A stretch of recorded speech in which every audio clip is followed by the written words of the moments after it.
নমস্কার বন্ধুরা, আজকে আমি আপনাদের ঈশপের গল্প শোনাব। গল্পের নাম ঈর্ষা।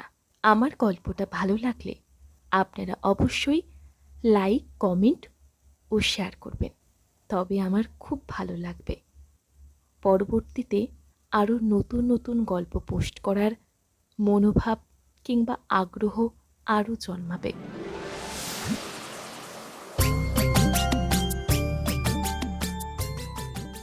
একবার একটি লোক একটা তোতা পাখি বাড়িতে কিনে আনলো।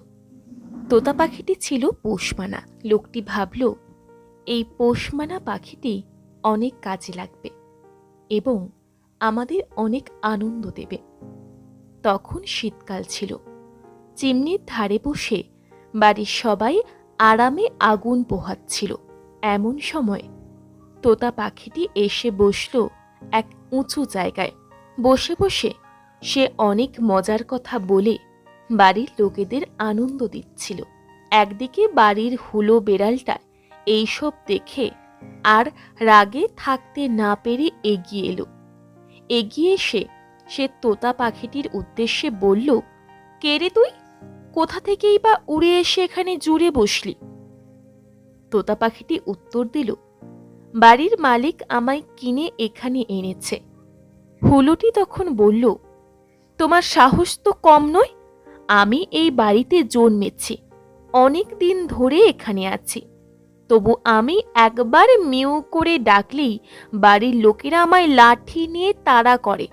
আর তুমি সবে এই বাড়িতে এসেছো আর এসে এমন বকবক শুরু করেছো। হুলো বেড়ালের এই কথা শুনে তোতা পাখিটি বলল, একটু ঘুরে এসো, তোমার মাথাটা ঠান্ডা হবে। আসল কথাটা তুমি আমার কাছেই শুনে রাখো। আসল কথাটা হচ্ছে, তোমার গলার আওয়াজ শুনে বাড়ির লোকেরা বিরক্ত হয়, কিন্তু আমার গলার স্বরটা তাদের আনন্দ দেয়।